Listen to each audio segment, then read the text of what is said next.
Welcome to The Explainer. So today we're going to dig into a sermon that takes a really famous biblical miracle and sees it in a totally new light, not just as a healing, but as a detailed map for a spiritual journey. You know, on the surface, the story from the Gospel of Mark seems pretty straightforward. It's about a blind beggar, Bartimaeus, who has an incredible encounter with Jesus.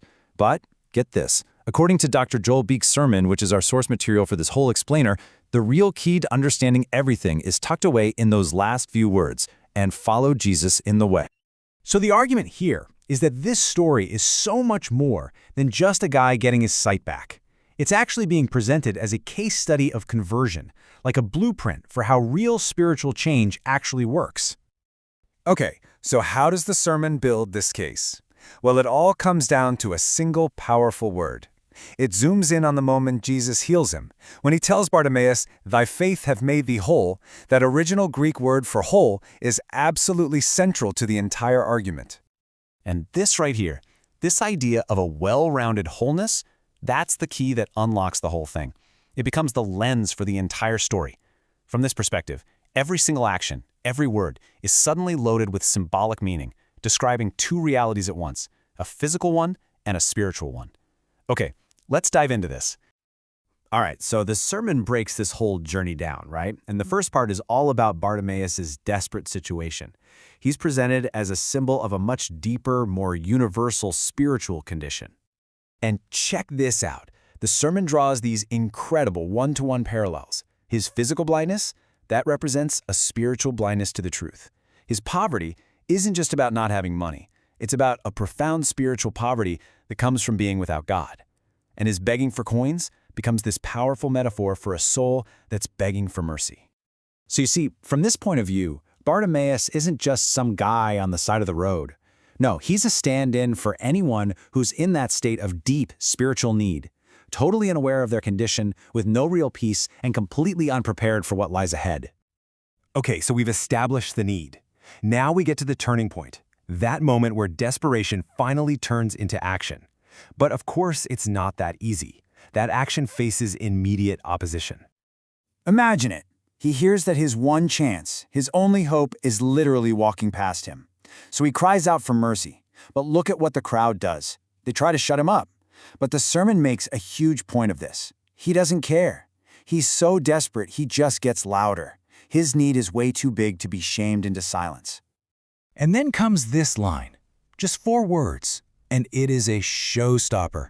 Think about the scene. Jesus is on his way to Jerusalem, the most important journey of his life. A huge, loud crowd all around him. And for the cry of this one single outcast, everything stops. So Jesus calls for him, and what Bartimaeus does next is, according to the sermon, packed with meaning. He throws off his garment, and there are a couple of really cool ways to look at this. First off, that cloak was probably the most valuable thing he owned. His whole identity, really.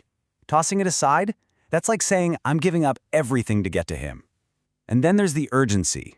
I mean, that long robe would have totally tripped him up. But instead of taking even a second to fix it, he just ditches it. He has to get to Jesus, like right now. All right, so he gets to Jesus.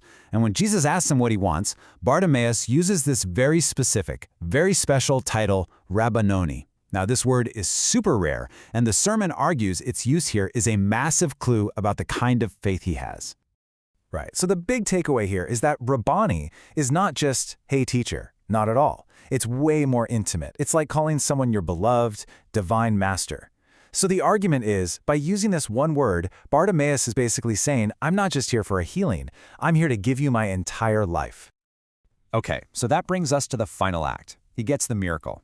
But the sermon argues that the real proof, the evidence of that well-rounded transformation, is all about what happens next. Think about it. He's healed. He can see. He could go get a job, go see his family, start his life over. But he doesn't do any of that. He follows Jesus. And to really drive home why he does this, the sermon tells this incredible story. Okay, so the story goes like this. Back in the 1850s, a rich nobleman is visiting New Orleans, and he ends up at a slave auction. He overhears these 2 guys talking about the horrible things they're going to do to a young girl who's on the block. He's so disgusted, he steps in and pays a fortune for her, way more than anyone else would. He takes her to an office, signs the papers, and just hands them to her, telling her she's free. But she doesn't get it. She's confused, she's terrified, she actually spits at him. But then it hits her. This complete stranger paid all that money just to set her free. He doesn't want anything from her. And in that moment, what's her response? Does she run for the hills? No. She asks if she can just serve him willingly for the rest of her life.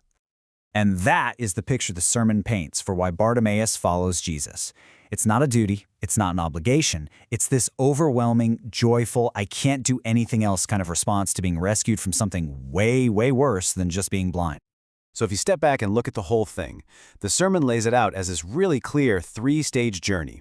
You start with needing, seeing your own spiritual poverty. That leads to finding, crying out, and having that personal encounter.